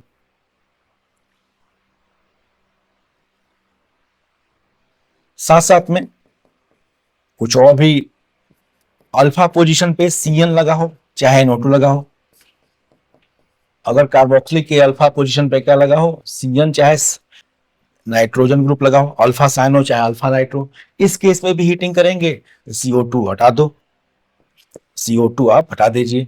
अब क्या बनेगा, CH2, भाई ये CH3 हो गया, CH3 या तो CN होगा या तो CH3NO2 बन जाएगा। ये तो नाइट्रो कंपाउंड या तो साइनो कंपाउंड, साइनाइड्स। लेकिन मोस्ट इंपॉर्टेंट है, बता दे रहा हूं मैं, पहला वाला मोस्ट इंपॉर्टेंट है, बीटा कीटो एसिड की हीटिंग। कार्बोक्सिलिक के बीटा पोजीशन पे कीटो ग्रुप लगा हो, वो हीटिंग करने पे क्या होगा, CO2, केवल हीटिंग करने पे CO2 एलिमिनेट हो जाएगा। साथ साथ में बीटा गामा अनसैचुरेटेड, ये देखिए beta gamma unsaturated acid, alpha beta gamma, भाई कार्बोक्सिलिक के बगल में अल्फा कार्बन, उसके बगल में बीटा कार्बन, उसके बगल में गामा कार्बन, इसको भी हीटिंग करेंगे, मतलब बीटा गामा के बीच में डबल बॉन्ड भी लगा हो तो उसको भी हीटिंग करेंगे तो CO2 लिबरेट हो जाएगा। लेकिन इस सारे केसेस में मैं बता दे रहा हूं, मोस्ट इंपॉर्टेंट जो आपको क्वेश्चन मिलेगा वो है बीटा कीटो एसिड की हीटिंग।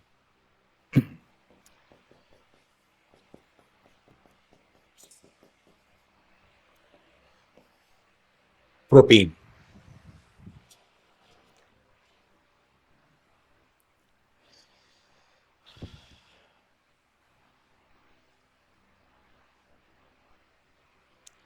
चलिए नेक्स्ट रिएक्शन है heating of hydroxy acids. Hydroxy acid का मतलब है, ठीक है, alpha hydroxy, beta hydroxy, gamma hydroxy, ये सब एसिड का हीटिंग। तो पहला लिखते हैं heating of alpha hydroxy acid.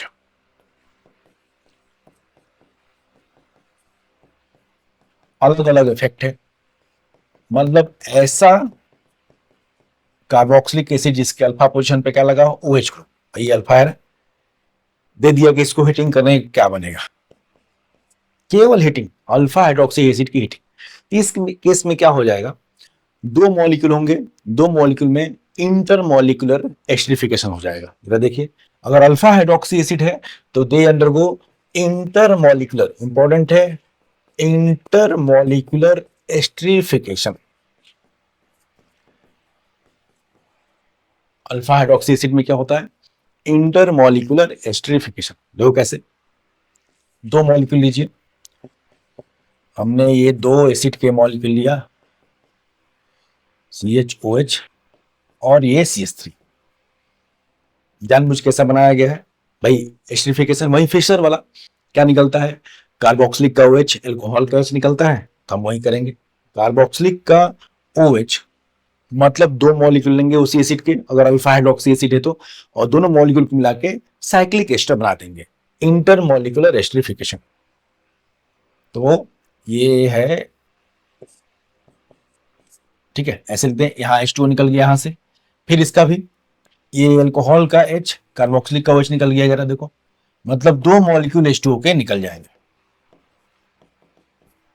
अभी 6 मेंबर्ड, देखिए, अभी 6 मेंबर्ड साइक्लिक एस्टर बन जाएगा, और साइक्लिक एस्टर को क्या बोलते हैं, लैक्टोन्स। साइक्लिक एस्टर को क्या बोलते हैं, लैक्टोन्स।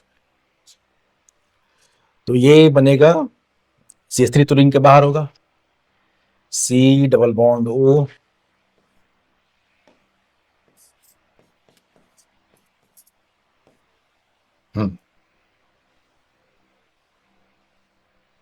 फिर यहां ओ,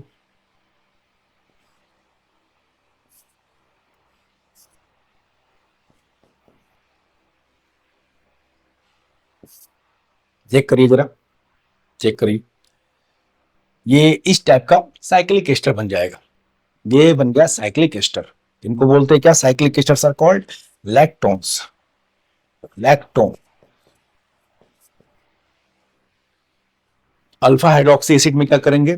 दो मॉलिक्यूल लेंगे और इंटरमॉलिक्यूलर एस्टरिफिकेशन करा देंगे बाय रिमूवल ऑफ वाटर, अगर अल्फा हुआ तो, क्योंकि अलग अलग इफेक्ट है।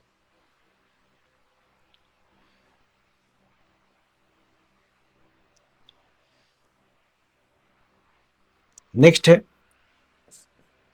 Beta hydroxy acid. Beta hydroxy acid. Beta hydroxy acid में क्या होगा?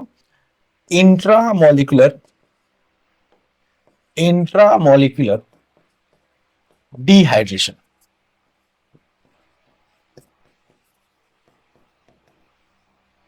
बीटा हाइड्रोक्सी एसिड में इंट्रामॉलिक्यूलर डिहाइड्रेशन।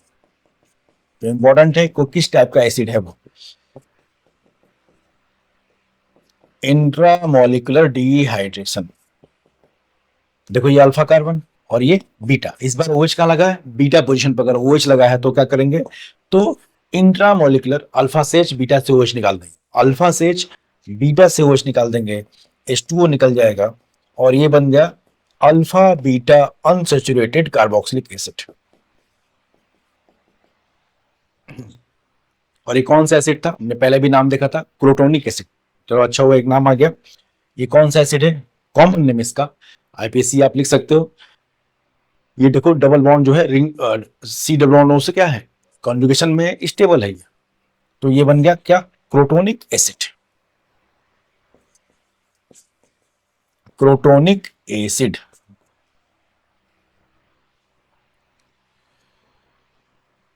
अल्फा वाले में क्या हुआ था? Intermolecular dehydration. इंटरमॉलिक्यूलर दो मॉलिक्यूल को मिला के हमने कराया था और बन गया वो एस्टर बन गया। इसमें क्या हुआ? बीटा हाइड्रोक्सी में इंट्रामॉलिक्यूलर डिहाइड्रेशन। इंट्रा मतलब एक ही मॉलिक्यूल में से H2 निकल गया और बन गया alpha beta unsaturated carboxylic acid, यहां पे क्रोटोनिक एसिड। फिर है gamma hydroxy acid. Gamma hydroxy acid. Next इसमें क्या होगा? इंट्रामॉलिक्यूलर, वहां था ऊपर सबसे पहले क्या था? इंटरमॉलिक्यूलर एस्टरिफिकेशन, इसमें होगा इंट्रामॉलिक्यूलर एस्टरिफिकेशन। गामा वाले में क्या होगा? Intramolecular esterification.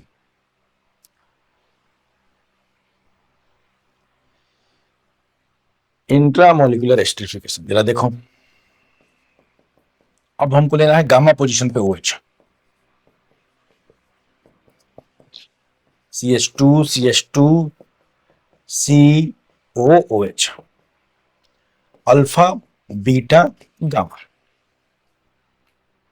इस बार बनेगा साइक्लिक एस्टर। देखो यहां क्या करेंगे? कार्बोक्सिलिक का OH निकालेंगे और इसका H। इंट्रामॉलिक्यूलर H2O निकल गया, ये हो गया इंट्रामॉलिक्यूलर एस्टरिफिकेशन।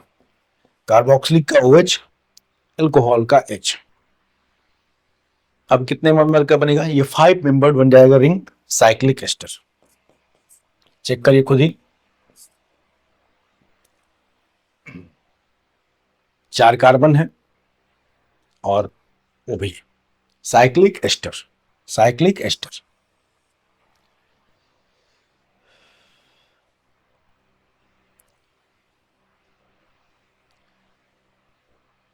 इसी तरह से अगर डेल्टा हाइड्रोक्सी एसिड भी होगा, ये क्यों बन रहा है? क्योंकि हमने देखा 6 और 5 मेंबर रिंग बहुत स्टेबल होता है, इस वजह से 6 और 5 मेंबर रिंग बहुत स्टेबल होता है। इसलिए जहां अगर पॉसिबिलिटी है 6 तो इंट्रामॉलिक्यूलरेशन वहां हो जाएगा 5 मेंबर रिंग है, स्टेबल है। पहले केस में क्यों नहीं हुआ, आप चेक करिएगा। पहले केस में सर यहाँ आपने इंटर क्यों कराया है, इंट्रा क्यों नहीं करा दिया पहले में। अगर आप पहले केस में इंट्रा मॉलिक्यूलर कराते तो 3 मेंबर की रिंग बनती, खुद चेक करिएगा। वो सबसे बेकार है। सबसे अनस्टेबल कौन सी रिंग है, 3 मेंबर रिंग, इसलिए वहां पे हमने इंट्रा ना करा के इंटर मॉलिक्यूलर एस्टरिफिकेशन कराया है। ठीक है, दूसरे केस में भी इंट्रा कराते अगर एस्टरिफिकेशन तो 4 मेंबर की रिंग बनती, वो भी बेकार है। तो रिंग साइज जब 5 चाहे 6 मेंबर का हो तो वो रिएक्शन ठीक है सही इस फिजिबल होता है। इस बार होगा गामा हाइड्रोक्सी एसिड में रिंग क्या है 5 मेंबर की है, इसलिए मैंने इंट्रा मोलिकुलर एस्टरिफिकेशन के थ्रू लैक्टोन जिनको बोलते हैं, साइक्लिक एस्टर्स को क्या बोलते हैं, लैक्टोन्स बनाया है। इवन डेल्टा हाइड्रोक्सी एसिड भी होगा, डेल्टा हाइड्रोक्सी एसिड भी होगा, इसमें भी हो जाएगा क्योंकि इसमें भी रिंग 6 मेंबर का बन जाएगा इंट्रामोलिकुलर एस्टरिफिकेशन।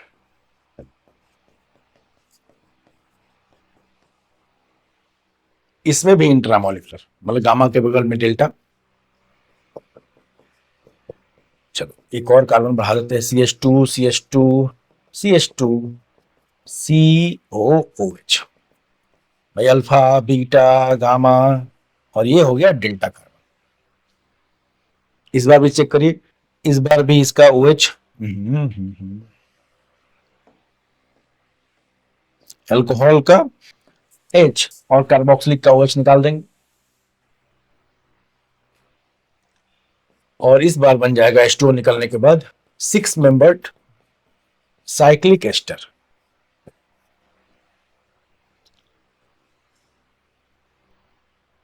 तो पिछले केस में 5 मेंबर था, 5 और 6 मेंबर कंपाउंड क्या होता है, रिंग स्टेबल होता है, इसलिए इन दोनों केसेस में हमने क्या प्रीफर किया है, इंट्रामोलिकुलर एस्टरिफिकेशन। कार्बोक्सिलिक का जिसमें OH निकला है, अल्कोहल का H।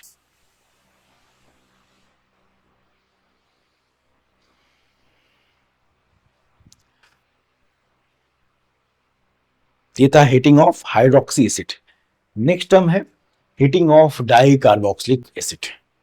डाई कार्बोक्सिलिक एसिड के हमने नाम लिख लिए ओम्स गैप्स, अगर नहीं है तो पहला लेक्चर देखिए रिवीजन के लिए, इंट्रोडक्शन में सारे नाम लिखवाया गया है, ऑक्जेलिक मेलोनिक, ठीक है शॉर्टकट बताया था मैंने, सक्सीनिक।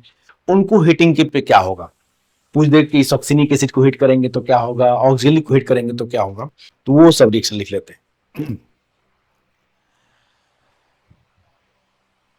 डाई कार्बोक्सिलिक एसिड को हीट करेंगे तो या तो डिकार्बोक्सिलेशन हो सकता है, या तो डिहाइड्रेशन हो सकता है, या तो दोनों हो सकता है, डिपेंडिंग ऑन कि जो प्रोडक्ट है वो कितना स्टेबल बन रहा है। तो जरा देखो, तो सबसे पहला क्या था, ऑक्जेलिक एसिड। देखना अभी, मान लो हमारे पास दोनों ऑप्शन है, इसका या तो डिहाइड्रेशन कराना है या तो डिकार्बोक्सिलेशन। अब मान लो कि हिट एंड ट्रैप, हमने माना इसका क्या होता है, ऑक्जेलिक एसिड को हिट करने पे क्या होता है, डिहाइड्रेशन। तो अगर डिहाइड्रेशन इसका होगा, H2 निकलेगा इसमें से, जरा चेक करिएगा, कुछ याद नहीं करना है, चेक करिएगा तो क्या बनेगा, ये इस टाइप का एनहाइड्राइड बना लेगा, बनाएगा कि नहीं ये देखो जरा। अगर इसका डिहाइड्रेशन होता, इस टाइप का एनहाइड्राइड बनाता, H2 निकाल के देख लो, ये एनहाइड्राइड अनस्टेबल है, बिल्कुल 3 मेंबर रिंग है भाई, हाईली अनस्टेबल एनहाइड्राइड है, इसलिए ये क्या प्रीफर करेगा, तो वही मैंने कहा कि क्या होगा, डिहाइड्रेशन कि decarboxylation, that depends on stability of product form. Heat and trial कर लेंगे, समझ में आ जाएगा। अब दूसरा ऑप्शन, तो ये प्रीफर क्या करता है, तो इसमें होगा डिकार्बोक्सिलेशन, ठीक है, CO2 उड़ जाएगा इसमें, इस केस में क्या होगा, CO2 हटा दो, CO2 इसको हिट करेंगे तो CO2 उड़ जाएगा, और क्या बनेगा, ओहो ये क्या कर दिया, फॉर्मिक एसिड प्लस CO2। लेकिन अगर टेम्परेचर हाई है तो फॉर्मिक एसिड भी फर्दर डिकम्पोज होकर क्या बनाता है, CO प्लस H2। तो मतलब अल्टीमेट प्रोडक्ट इसका क्या है, CO, दो gases CO plus H2O plus CO2। Oxalic acid की हीटिंग करेंगे, ये है कौन सा, नाम लिखवा चुका हूं मैं, फिर से लिखो, ऑक्जेलिक एसिड।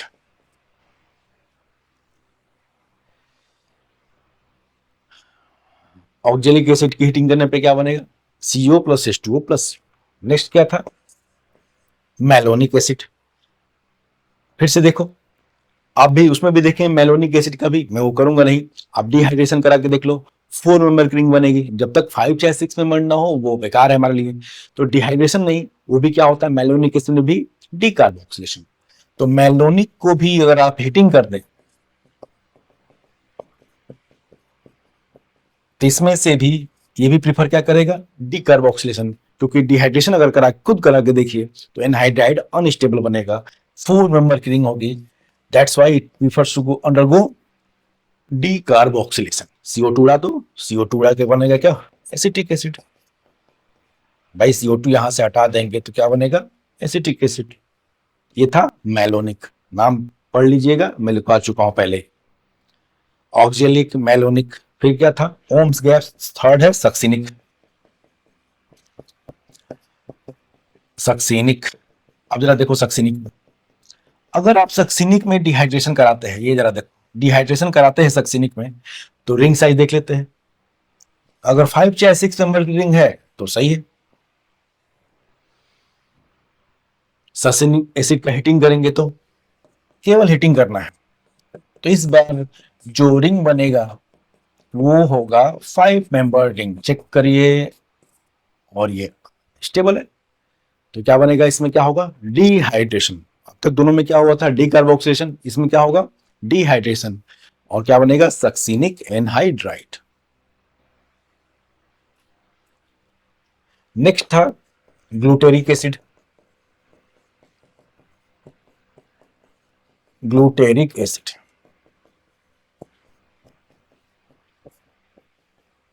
इसको भी हीटिंग करेंगे तो H2O निकल जाएगा।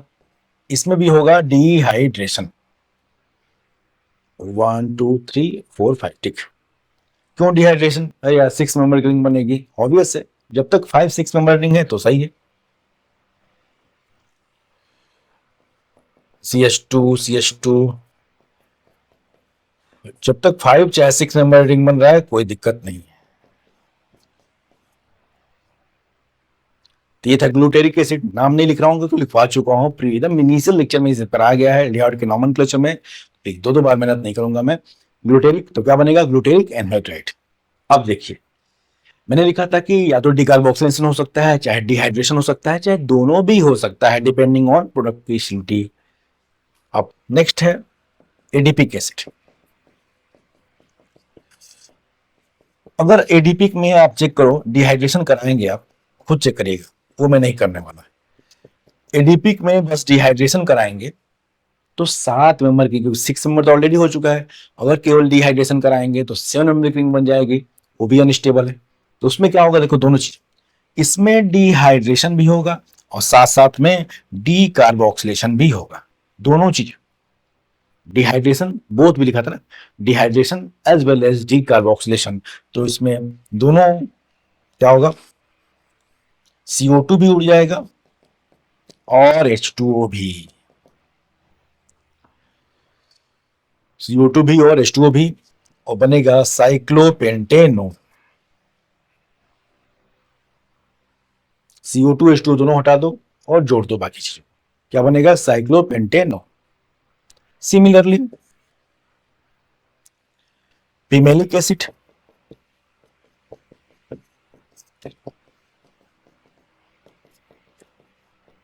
टोटल 7 कार्बन, इसमें भी दोनों ऑप्शन, डिहाइड्रेशन साथ साथ में डीकार्बोक्सिलेशन, दोनों होंगे साथ साथ, डिहाइड्रेशन और डीकार्बोक्सिलेशन दोनों होंगे। CO2 भी और H2O भी हटेगा और ये बन जाएगा साइक्लोहेक्सेनो। साइक्लोहेक्सेनो।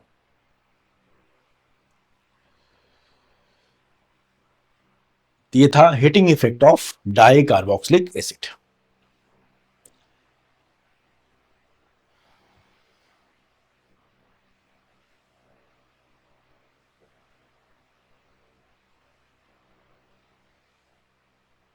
डिहाइड्रेशन हो सकता है, डिकार्बोक्सिलेशन हो सकता है, चाहे दोनों हो सकता है, डिपेंड करता है कि सामने कितना स्टेबल प्रोडक्ट बन रहा है। नेक्स्ट लास्ट टॉपिक है हमारा हाइड्रोलिसिस ऑफ कार्बोक्सिलिक डेरिवेटिव, जिसमें हम बात करेंगे एस्टर, हेमाइड, उनके हाइड्रोलिसिस की। तो देखो सबका सेम रिएक्शन है। RCO में एक साथ लिख रहा हूं, Cl हो सकता है, Cl होगा तो क्या बोलते हैं, acid halide, NH2 acid amide, OR ester, फिर OCOR, OCOR, ठीक है, एनहाइड्राइड, यही तो होगा भाई, ये तो सब में होगा। Cl तो एसिड हैलाइड, NH2 तो acid amide, OR ester group, OCOR anhydride, इनका हाइड्रोलिसिस कराएंगे। देखो हाइड्रोलिसिस इनका कहां से होगा, हमेशा इनका हाइड्रोलिसिस कहां से होगा, यहां से, इधर लगेगा H और C पे क्या लगेगा, OH, तो क्या बन जाएगा, इनके हाइड्रोलिसिस से RCOOH बनेगा, कार्बोक्सिलिक एसिड। फिर और क्या बन सकता है, बगल में क्या लिबरेट होगा, अब डिपेंड करता है लिबरेट क्या हो सकता है, या तो HCl लिबरेट होगा, देखो Cl रहेगा तो HCl बनेगा, सिंपल। अमोनिया लिबरेट हो सकता है, NH2 रहेगा तो अमोनिया लिबरेट होगा, OR रहेगा तो ROH हटेगा, फिर OCOR रहेगा तो कार्बोक्सिलिक ग्रुप भी घटेगा। चलो उसको आरडेस कर दे रहे हैं, लेकिन सब में बॉन्ड यहीं से ब्रेक होगा, ये जो सी, ठीक है, सी और लिविंग ग्रुप के बीच में जो बॉन्ड है वहीं से ब्रेक होगा, सी पे जुड़ेगा OH और लिविंग ग्रुप जो भी हो, ऐसे एक साथ नहीं लिखते।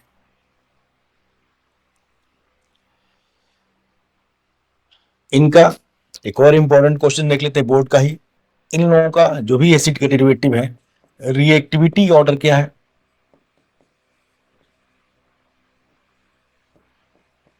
तो सबसे रिएक्टिव कौन होते हैं, एसिड हैलाइड इन चारों में, फिर एनहाइड्राइड,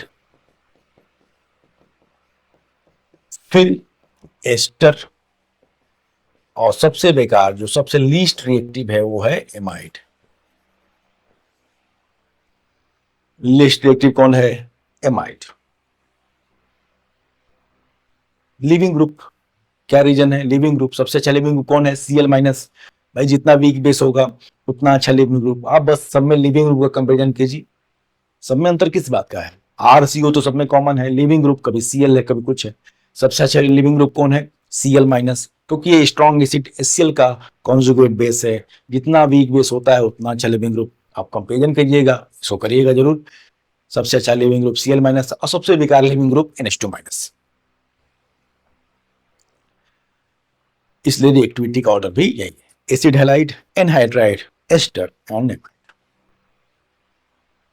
इस तरह से हमने कंप्लीट कार्बोक्सिलिक एसिड और उनके डेरिवेटिव की रिएक्शन, ठीक है, सिंगल लेक्चर में कर लिया है। कोई भी डाउट हो, ठीक है, आप जरूर कमेंट बॉक्स में लिखिए, कुछ रह गया हो तो बताइए आप, ठीक है, कोई सवाल ना हो पा रहा हो तो कराइए, वो तो हम कराएंगे ही, लेकिन फिर से आपको क्वेश्चन खुद से करना है। तो मैंने कोशिश की है कि सारा का सारा इन्फॉर्मेशन जो भी इंपॉर्टेंट मोस्ट इंपॉर्टेंट इन्फॉर्मेशन थे एसिड और डेरिवेटिव के रिस्पेक्ट में, वो सिंगल लेक्चर में मैंने कवर कराने की कोशिश की।